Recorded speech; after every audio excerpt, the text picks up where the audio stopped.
U ovom snimku ću da pomenem i da pričam možda malo o sportovima koje volim da igram ili da ih gledam na TV-u. Znači, to bi bio fudbal, američki fudbal, košarka, tenis, plivanje, skijanje, trčanje manje. Sad, bacanje koplja mi je u jedno vreme bilo baš zanimljivo. Neko voli odbojku, ja slabije, ali nekad pogledam na TV-u neke utakmice. Dalje, znači, vaterpolo, onda olimpijske igre imaju mnogo različitih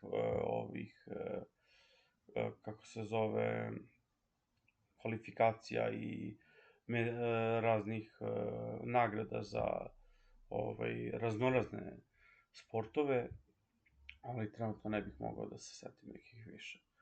To bi bilo to.